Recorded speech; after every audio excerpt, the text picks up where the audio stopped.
Bonsoir! How are you, dear friends? We are building the most inspiring and phenomenal communities of wine lovers. As we all know, wine is the catalyst of the greatest discussion. We'll be talking wine, but of course food, and everything that touches all our emotions and senses.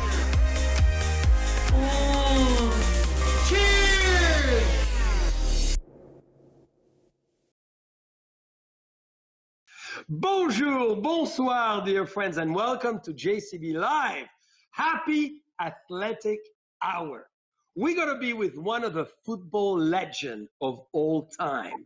One of the men who has more muscle than I do, who weigh a little more than I do, and is much faster than I am. He's very charming. He's very sexy. I know all of you will melt when you start to see him on the screen. He is extremely knowledgeable in wine. I believe, in fact, he was enjoying wine in his professional football career, who made him win a Super Bowl in 2011. His name is synonymous now with wine because he's created an incredible wine club as well. He's going to tell you all about it. And I'm very excited, dear friends, to bring the charming, seductive, sensual, powerful. He looks like a Greek god combined with a Roman athlete. His name is Will Blackmon. Yes, yes, there he is. Pop the cork. There he is. Hey, dear friends, didn't I promise you the Greek god? Here he is in front of us. Listen, I don't know about. Oh my gosh, I know about that. You got punished. I'm just so strong. That's the problem, as you mentioned. You see, this is the whole power. There's nothing better, Will, than a little shower of JCB 21. That sounds awkward.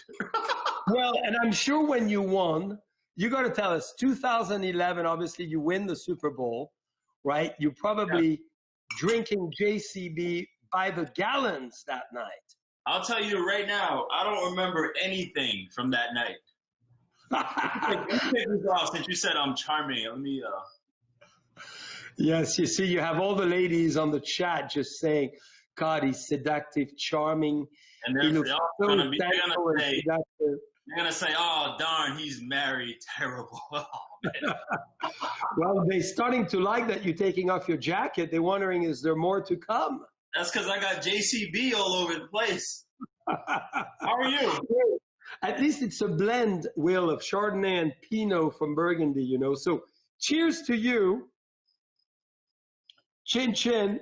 Chin chin. It's so exciting to see a man of your athletic pedigree being in the wine world. So, Will, let's start with wine, and then we're going to move to sports and many other things. How did that happen?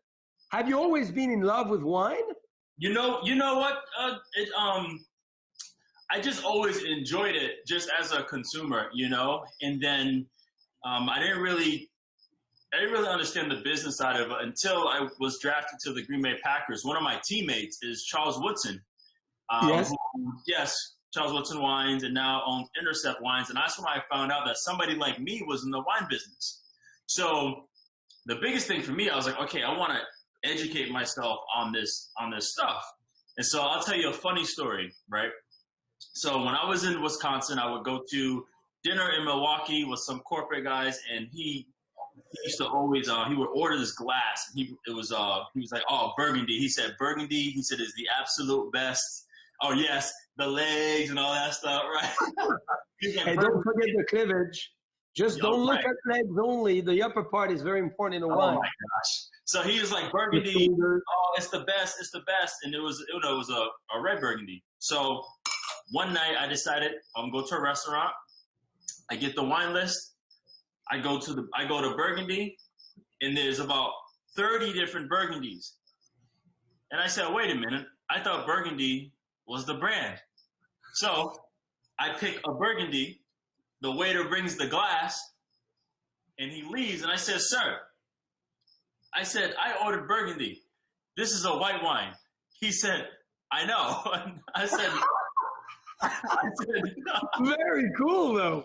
I said, no, Burgundy's supposed to be red. He said, no, he said, okay. Then he explained to me Pinot Noir, Chardonnay. And so I was like, okay, I really want to be able to know this stuff. So I went and read Wine Business Monthly, read Wine Enthusiast, read all these magazines. And then I eventually came across the documentary Psalm on Netflix by Jason Wise. And I was like, oh, that's a whole different way on how to study and understand wine. So the thing that really made me fall in love with wine is the same thing that how I fell in love with football was the history. I fell in love with the history of the wine, the way where it came from, the viticulture, the stories, the wars, the geography, the terroir. Like that's what really made me fall in love with wine was that stuff right there. Well, that's very cool. So you study the wine list after that. Did you enjoy that first bottle of Burgundy White? I did, yeah. Yeah. So then what's the process? So you want to learn, you said it, you subscribe to magazines, you learn, but you watch movies. Did you start a collection immediately? Yeah, no. So I went and took the WSET level 2. I went and got that. Yeah, so I did that during, like right after the season. And then I started working on a vineyard in Virginia, Leesburg. Right after, I would go to, when I played for the Washington team, after practice, I put on my boots and I would go right to the vineyard. So I worked at Fabiola Cellars. So Doug Fabioli, I don't know if you know him. Yes, absolutely. Yeah, he used to work at Buena Vista, actually. I think. Yeah, that's right. But yeah, so I would go work on his vineyard just for a little bit, and then this winter I just got my Court of Masters level 1, and then I literally just finished my WSET 3. So I just been like educating myself in that regards, because that's what I want to do. I want to be able to like share, educate, and teach people, not so much just be like, oh, look at the legs, look at this. So it became your passion and your obsession at the same time. Which is hard because playing American football is the only thing that I ever wanted to do. That was it. Yeah. And because that was my passion, my love. And then it's like, okay, when that's over, now what? Do I want to go coach? Do I want to be commentator on TV? But I need something that's going to move me. And wine just totally knocks me off my feet because it's always different. It's always a challenge. There's something new. There's something interesting. You meet new people. You taste a glass. You taste a glass, and you're in another country. You know? Absolutely. You travel through wines, right? Yeah. So how did you become so obsessed with wine? It's amazing. I did not realize you did your WST and all those degrees as well to really become the experts. Yeah. Because I think that's really important to just not only just know varietals like DeLoach and then, JCB and stuff like that. But I think it was really important to understand the whole process, what went into making this wonderful product, and to appreciate it, And I think that's what helped me gain some respect from people because they see that I'm actually taking the time. I have to finish my enrollment. I'm at Sonoma State Wine Business School right now to truly understand more of the business side of the wine industry because I want this to be for the rest of my life. I really want to enjoy and understand each aspect of the wine industry. So that's why right now in my office, thank you, Jen, for sending all this wine in my office. And she said it so she shook it at home last night to make sure it would explode on you. That was the trick. Yeah, thanks a lot. Now my desk is all sticky and there's going to be ants. Well, you know what I do when that happens? I actually pull my tongue as deep as I can outside of my mouth and I leave the table. It's a big pleasure, right? But it happens to me a lot. And you know what you want to do is listen, with COVID, I'm not licking any tables right now. So, very, very important question. Are you always so intense in your learning that you want to go so deep that you want to know everything about the subject? I eventually do. I just know that it's impossible because there's so much information, but I enjoy every little bit that I learned. You know, for example, once I found out there was 3,000 grapes in Italy alone, then I was like, okay, I'm never gonna get that. But it's a lot to remember. I know it is a lot, but you know, simple things like, okay, I'm looking for a French tutor so I can speak, you know, the language when I start traveling. You know, saying like understanding stuff like that, because not only do you have to understand different varietals, but you have to understand different languages too. Absolutely. You know? Just to even read the label, you know. So it's all those things that I think is super fascinating. No, I fully agree with you. And you understand culture, you understand places. I mean, wine gives you the opportunity, the catalyst of civilization and understanding it all. That's why you. Yeah, exactly. Now we're meeting. What are the chances?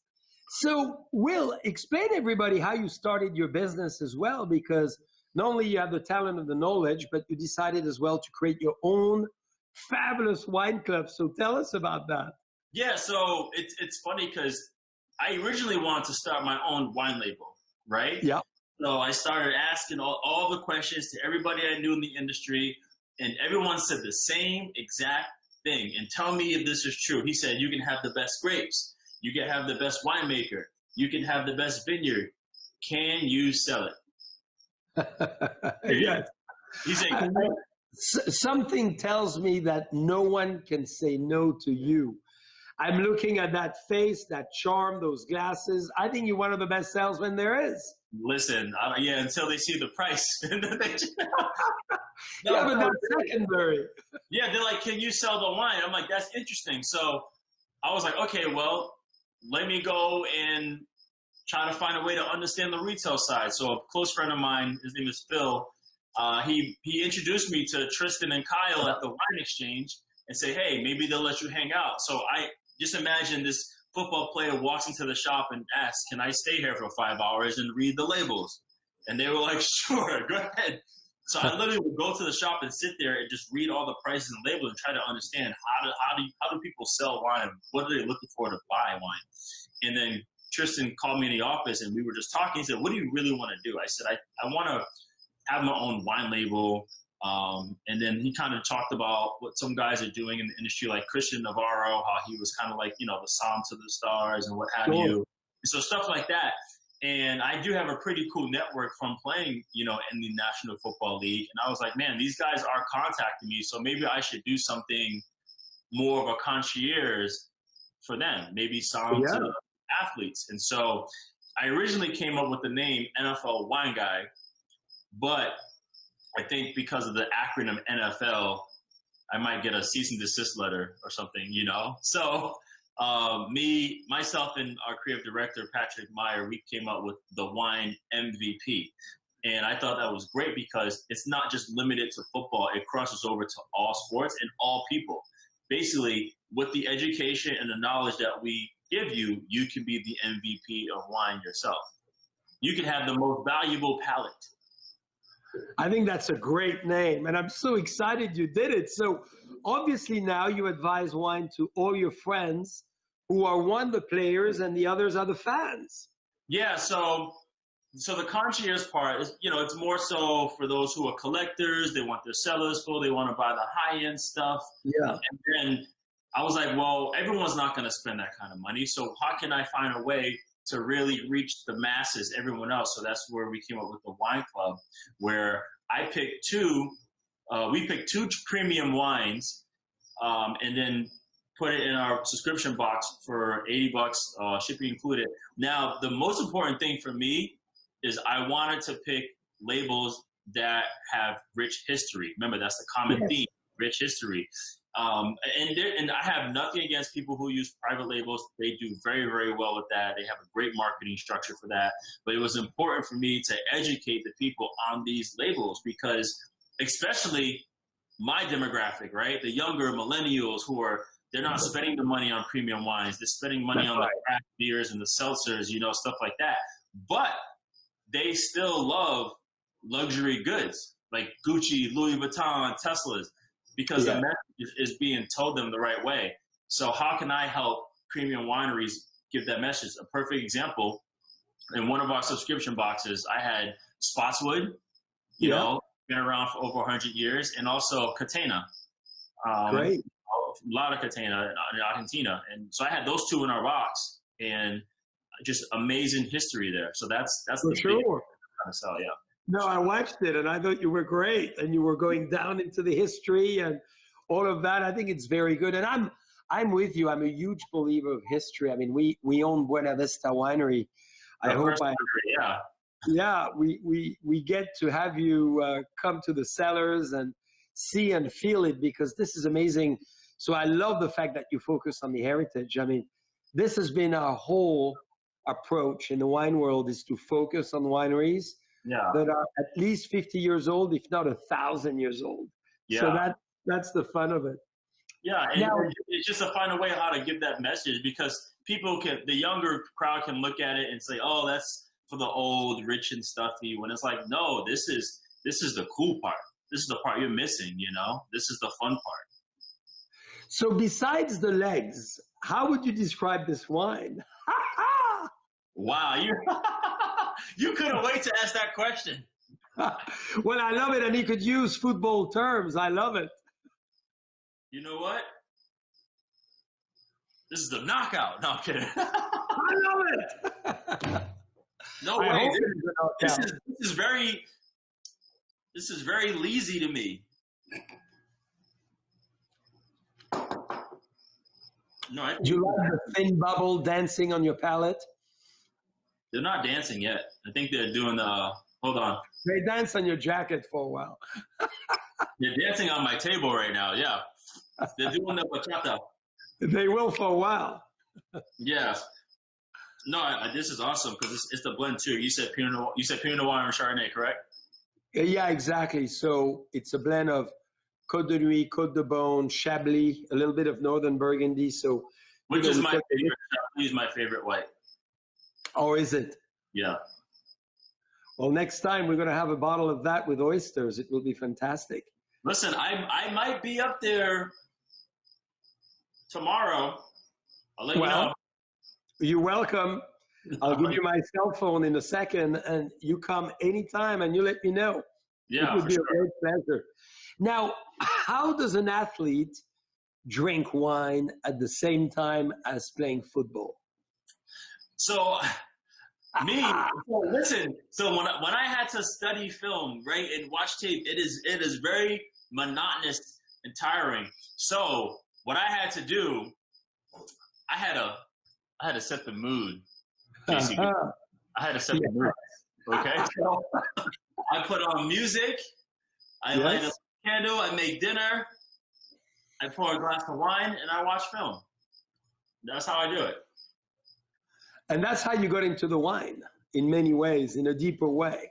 In a deeper way. It was just part of my everyday. Like, that was a good point. That was a good part for me to, like, not even evaluate it. It was just to simply enjoy the glass. So, yeah, that was how I incorporated it into my game. Also, it kept me relaxed, you know? It's stressful out there, man. It's stressful when people are trying to injure you all day long. How many hours would you train as a pro? Man, it is a lot, because especially before the game. Monday through Friday is just all day long. It's more, when you get to that level, the professional level, it is more mental than it is physical, you know? Really? Because in professional sports, when you get to that high level, everybody is fast, everybody is strong, everybody has something physical that is appealing. But what separates you, what makes you different, is your intelligence. You know, that's how you get the better of somebody else. So as I'm serving the DeLoach Chardonnay, one of the first winery planting Pinot in the Russian River in the 60s, late 60s, 69 to be precise. How do you train your mental to be so strong? And part two, how does wine can help you to do so, if it can? No, it totally can. No, the reason why I was able to train my mental, why it's important, is because you have to hold, there's a vision, right? You hold the vision, but you have to trust the process. Yeah. That's the whole deal. You have to trust the process, because you might have certain days where this day is not doing well. Oh, the next day, and then it's like, okay, the next day could be another day that's tough, and you're like, okay, but you are still able to find victories within those tough days. You know, same thing in a game. You can have a really bad game, but you can still make the most important play of the day. You know, I think if I were to say anything about myself, I can say that my best attribute is that I'm resilient. You know, there's nothing. I feel like there's nothing that I can't handle. And it's the same thing with wine. It's like, man, there's so much information. All the years are different, and I can only imagine as a winemaker the patience, the due diligence, the discipline you have to create a good product. Because you can't control everything, right? So you can't control. I can't control what my coach is going to say. I can't control myself if I break a bone. You can't control the weather, you know? We're trying. No, yeah.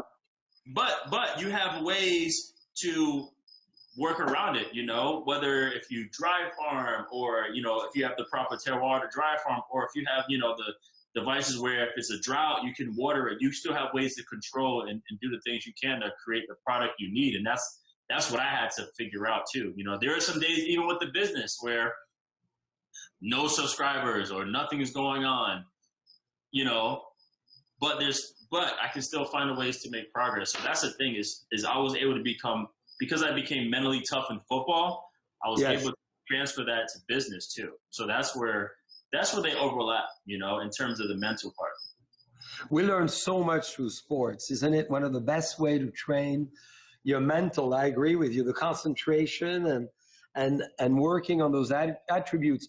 Talking about attributes, did you always know you wanted to play that position in football?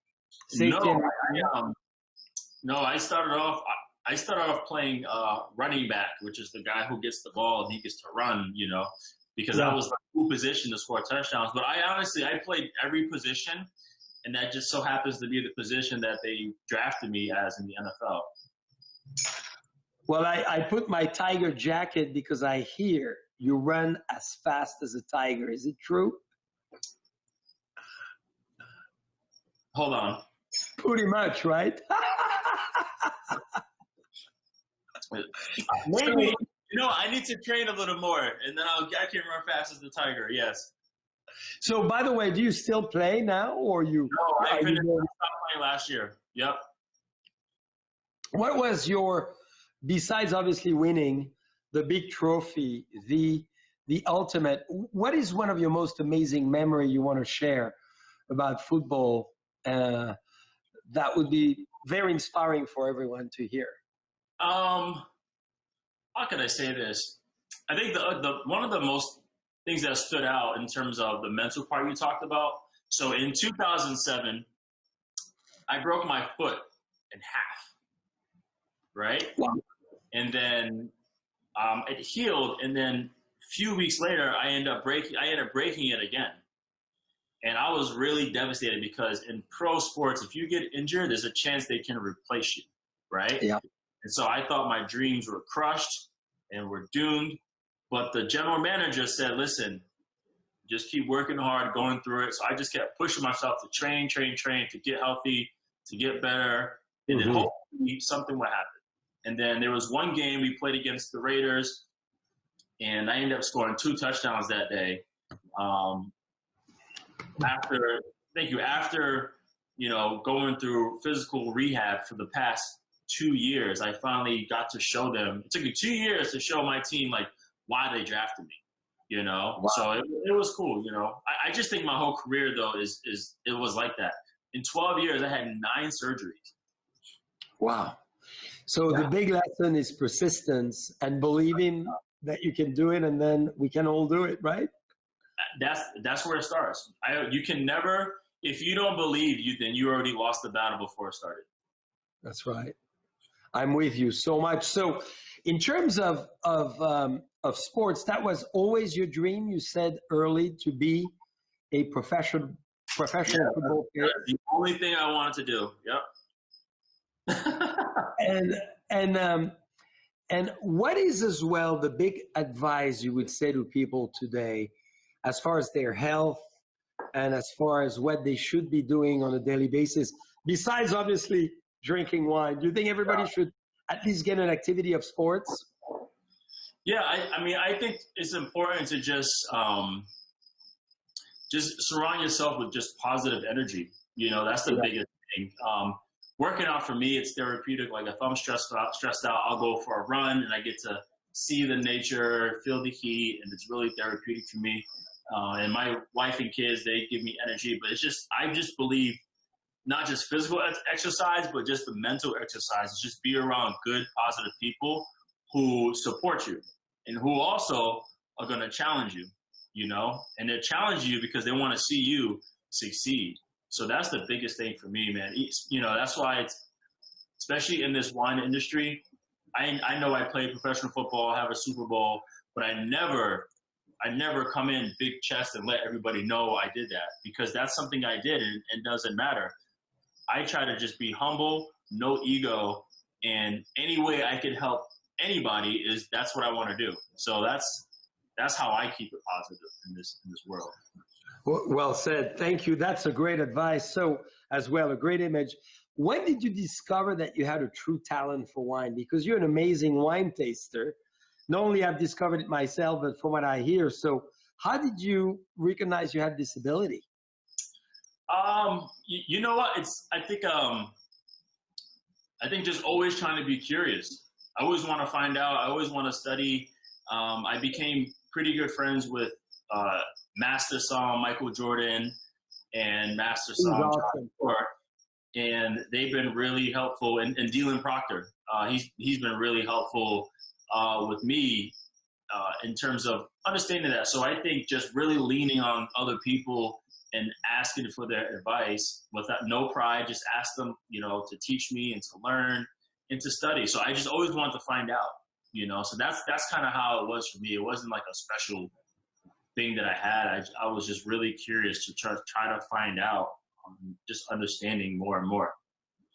What is the sense on your body to taste wine that is the most phenomenal that you have? Do you think? Is it your nose, your mouth, probably my nose? The nose? Nose, yeah. I think that's the biggest thing for me. I definitely resonate. Get a lot of memories for me with like senses. You know? Yeah. If I go outside and I smell grass, I think of football. You know, if I can, yeah, like little things like this, like the Chardonnay from Hawk Hill. It's total Burgundian. It reminds me of a wine I had in Rui. You know, it reminds me of one of those. Yeah. Of course, Coach Chardonnay. Well said. Very, very much so. I'm with you 100% on that. Great comparison. Very true. Yeah. Now, what inspires you the most today? You know, you've done so much as a young professional athlete. You've done the biggest deal that everybody can dream. Now you're in the wine world, but what drives you? You know what drives me is the fact that I have tons of support with my wife Shauna and my kids, our kids Ryder and Jade, because they support whatever that I want to do. You know, she knows this is a huge leap into a new world, and you know, I set goals. I remember 2 years ago, I saw the Wine Enthusiast magazine when they came out with the 40 under 40, and I was like, that's pretty cool. Now, it'd be cool to be on the cover, but it would be really cool just to be mentioned in that magazine. And then 2 years later, I get the call that I made 40 under 40, you know? So it's just, I have everybody on the same page to go do that, you know? And I'm always just a curious person. That's how it was for when I was playing football growing up as a kid. Yeah, people said, oh, you're pretty good. But I really wanted to know how good I was. Like, give me the best kid over there and let me go against him. And let me find out if I'm really that good, you know? So even here, like this, for you to reach out and want to talk here, this is an honor, man, just to be around, you know, people like you. So I cherish these things. And this right here, this is what drives me, you know, being able to speak to people like you who are curious in what's going on in my world. So all these things is fuel for me to really want to be successful in this industry for the rest of my life. And how do you define success? You know, it's a big question, obviously. And I ask you specifically that question that I rarely ask because obviously we've all lived 6 months of major challenge. You've had insane success naturally in your professional football life. Now you are in your wine life, which is very exciting as well. But what is success to you? How does it look like in the future? I think success is being able to challenge yourself and overcoming that challenge at the same time. You know, it's not necessarily who made the most money, who's the most popular, who has the most followers. Is are you able to challenge yourself and then put yourself in a difficult situation and still stand tall? You know, because I know a lot of people that do well, make a lot of money, but they're really weak-minded. You know, if something happens to them, it's the worst thing on earth. You know, COVID right now, yes, it's super unfortunate. I had family members that got sick, and I had opportunities that were lost. You know, I was supposed to be a pundit and call games for football, but thousands of jobs were cut, missed opportunities. Yep. But it's like, right, yeah. So it's like, how can you still overcome that? So I started focusing my energy more on the foundation of the business. And then obviously I was blessed to spend more time with my family. So there are other ways to find success. That's how I do it. Just win challenges, man. That's the only way you can grow. Very inspirational. Now, on another note, sad moment as a child, you tragically lose one of the most important person in anyone's life is your mother. Yeah. So you were raised with your dad. How did you overcome that and became this amazing rock that you are with such a great clear mantle? How did you overcome that one? Yeah, I think I lost when I was around 6 years old, and the thing for me is I could have either been super sad and not want to go on because of what happened, or I could have celebrated her life by being the best I could be, you know? So yeah, I'm going to go play really hard in a football game. I'm going to really, try to do very well on this project, or try to really be super successful in the wine industry and just do all that stuff. So I continue to always celebrate her life despite what happened. But that was actually probably the first time where I had to really deal with adversity, you know? Yeah. It's a hard adjustment. 6 years old, my daughter is 5, and she's attached to her mother. So I can only imagine what it was like for me back then. But, I was thankful. My father, he worked super hard, and, I have really cool siblings. My brother, Leon, my sister Shannon, we just grinded away. That was just how we were made. And how do you convey your passion of wine to all your siblings and maybe to your children? Because I have daughters as well, like you, but they are a little older. They're 9 years old, twins. They just turned 9. Yeah, our son is 9. Yeah. So how do you train them a little bit as well on you know what? My daughter, she's funny. Our daughter is 5 years old. She's like, Daddy, why do you always drink wine? Why do you drink wine? But our son, our 9-year-old son, he's very inquisitive. He asks a lot of questions. So I don't really teach him. He asks a lot of questions. So that's great. Yeah. So he's always curious. Like, he wanted to know why, he asked me a question about rosé. How come that one is pink? And I told him, they press their Pinot Noir and separate it from the skins. They don't ferment it and all that stuff. And he's like, oh, that's interesting. I never knew how it worked. And I was like, that's it. He's like, okay. Like, he just wanted to know. Do you have them do the exercise? What I have my daughter do, they cannot really taste because they're a little young for that, but at least play with all the aromas of flowers, fruit, and vegetables, and ice creams, or what have you, that they could smell in the glass. And I have them write it down. You may want to play with that with them. It's a lot of fun. I can. Well, one of them, he said hand sanitizer. I was like, that's probably the alcohol. I love it. So what is your dream besides this amazing club? You said eventually you'd like to start your own wine at some stage in the future. Yeah, well, yeah, the wine club, making a huge shift there. I really got some good people helping me in that direction. Yeah.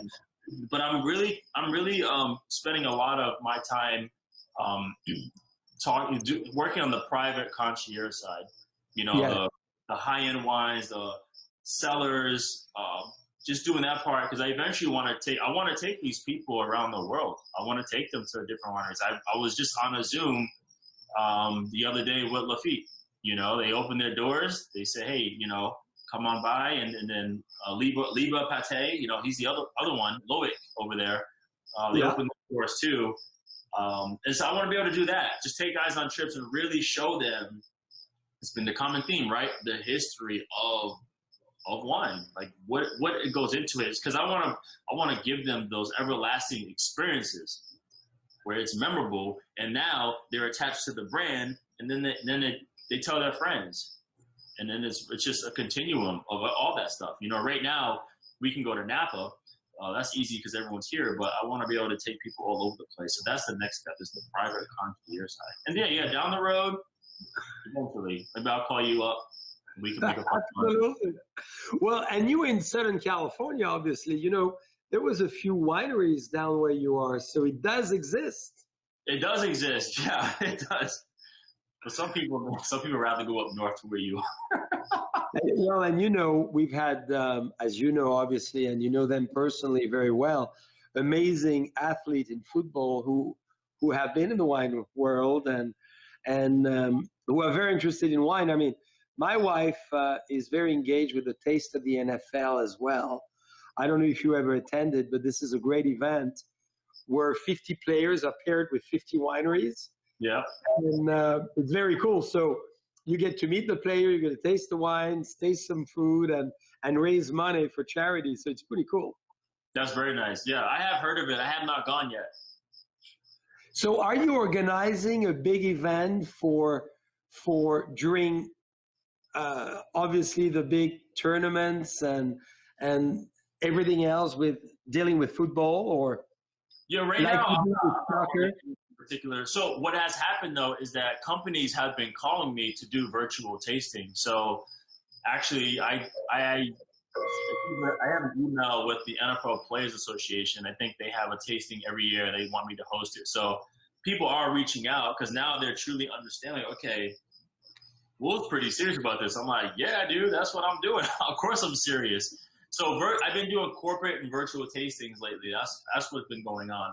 I've been spending so much time on just the foundation of the business because this is something that I want sustainable. You know, I understand all this success and notoriety and media and all these cool things are happening, but I can focus on that, and it's here today, gone tomorrow. I need to work on the foundation so it's here for a long, long time. So that's what I spend most of my time on. Well, congratulations. So, Will, the next wine is not a Chardonnay. It's not a Pinot. We wanted to surprise you with a cool climate Syrah. Yeah. So we'd love to have your DeLoach's opinion on this lovely wine. You hit me with some Northern Rhone action. We will next time. And maybe we go on a trip. You come with us. You know, we have wineries in Southern Rhone.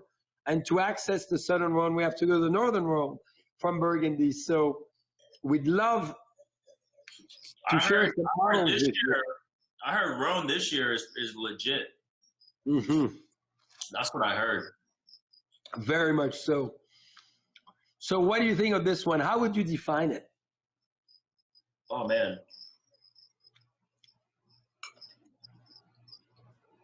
Well, I definitely get the peppery, you know, from the Syrah. And I get definitely some, like blueberry skin on this Syrah. This is good. I think it would be nice to give, you know, a great perspective on Russian River because, you know, it's such a great, cool area. We always think it's only about Pinot, but what I love about it, it's Zinfandel, cool climate, Syrah, cool climate, eventually mission grapes, cool climate. If you like it from a few hundred years ago, it's a very interesting area. I'm sure you've been, of course. No, I go right by it to Napa. So when are you coming? Are you coming tomorrow? I don't know yet. I have to look at the flight and then talk to the Queen. As far as grape varieties, what is a favorite grape variety? If you have a very romantic moment, what grape do you open for the Queen? You know what? She likes Left Bank Bordeaux. Ooh, She does. See. It's funny because she likes, and she's not a huge wine lover. She enjoys wine, right? I'm the geek, but she likes either like Left Bank Bordeaux, Pauillac, or she likes Chenin from Vouvray. Wow. And she loves Soul the Lion from Dow. That's probably one of her favorites, and Paso. Wow, that's a very interesting spectrum. Yeah, that's what I'm saying. Yeah. I hope you save a few of those, so I'd love to get her opinion. No, and she's really cool in terms of her tasting notes. I do that with her. I don't tell her anything, and she writes the notes down, and I compare it with mine. I compare it with the winemaker, and it's sometimes better than mine. Well, it's great to taste as a couple as well, because often we have as well, really merging comments and ideas. Yeah. Now, Will, a few more questions. One big one. What made the phenomenal man that you are today? What do you think are the key things that really made Will who he is? I think just, how can I say this? I think the more challenging something becomes, yes, is the more I relish the opportunity. I think that there are times where I'm in a difficult situation that it's hard mentally, but there's always a way out. There always is. So, like I said, the main thing is I know I can't do it on my own, so I surround myself with really good people, family and friends. But I always embrace challenges. So if something happens, you're like, oh, this year is terrible, COVID happened, blah, blah, blah. It's like, okay, understand it, embrace it, and then adjust. In American football, we call it an audible, right? If you see something you don't like, change the play. Call an audible. And sports is a great lesson into that, isn't it? Oh, no question, yeah. Now, what message, Will, you've been full of great wisdom between all those great moments we spent today. What great message would you have for all our friends listening, and advice you have of the future? And I know it's a very holistic message, but as now you're taking your glasses and you're looking extremely serious. No, I think that's a good question. I think the biggest thing is reach out to those who aren't able to handle things as tough as you may think they can. Because the one thing that we all have in common is that we're all dealing with the pandemic. Yeah. Period. Young, old, black, white, Spanish, Italian, Francais. French too. We all are. Yeah, it does. We're all dealing with the same thing. So it's, that's the one common thing we have in common. But I'm a big believer in just check in on somebody and just try to make someone's day, because I feel like whatever you put out, you get in return, so if you're putting out positive energy to help a lot of people, essentially it's going to help you out, especially if you're dealing with really tough times. Yeah. You're still giving to people, magical things come back to you. You know, I believe in that positive energy, putting positive energy into the universe. That's how I work. That's why I think I'll be a good winemaker one day. Hey, you're an amazing wine taster. You're a great wine selector, and you will for sure be a good winemaker, or maybe a good wine stylist. Oh, You know, I got into UC Davis viticulture school too, so I got to fill that out. Huh. Oh, you went there as well? No, I got in. Oh, great! I just got to find. Come our way. You know, we can hang out in the evening between two classes, and we could talk about chemistry together. Yeah, that works. No, I'm the worst at chemistry. I was joking. I think you make wine with your heart, right? In many ways, you know, and those wines are not made necessarily scientifically. I mean, measurements are there to guide us, but they're certainly not there to make the wines, right? It's your heart. Right. So describe, as the final question, there's a wine named Will. This is yours.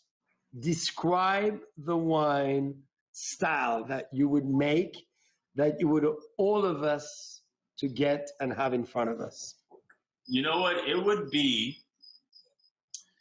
definitely be a Bordeaux blend, made in high elevation. Oh, okay. Limestone. And why high elevation? What would it do to the taste? Well, the biggest thing is I definitely want to, you know, slow down ripening so it does get like the great acidity and the great characters and stuff like that. Like I don't want the Bordeaux to be too have high alcohol and ripe too fast. So the Bordeaux blend will have like really cool, just silky tannins, velvety. Alcohol will be around 13.3%. You know what I mean? Oh, for sure, I love it. Yeah, just like that. Just a really cool, like ready to drink wine, Bordeaux blend. Now, yes, it will still hold up later because, you know, like I said, the resilience, it can handle whatever. But at the same time, if you want to crack it open, it's ready to go. So that's your Will wine. Hey, could you do me a favor? Can I be the first one on the mailing list? Give me 6 bottles immediately.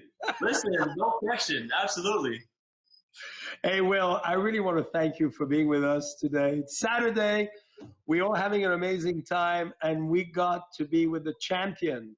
And it's so exciting to welcome a man of your great charisma, your phenomenal personality, because you gave me goosebumps of excitement. And really, you reminded me of the discipline of the athlete, but the openness of a great thinker and a visionary. And I'm so excited that I discovered your wine style too. And that I know maybe we're going to make some wine together one day. Who knows? No, who knows? But I do love, I think it's the 17 Buena Vista Cab. Thank you. Yes. Oh, dude, I tell everyone to get, because, you know, obviously it's, the price went down a little bit, but I tell everybody to get that one. That one is just like, it's a sleeper. We could do a little video with you and the Count. You know, the Count of Buena Vista is amazing. He's still alive after 200 years of existence. So wine preserves. How do I become a Count? Well, it's easy. We will knight you when you come to Buena Vista. I will bring my saber to your shoulder and make you a Count. Is that possible? Everything is possible between you and I.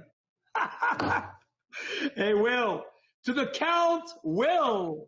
Dear friends, cheers, Will. Thank you.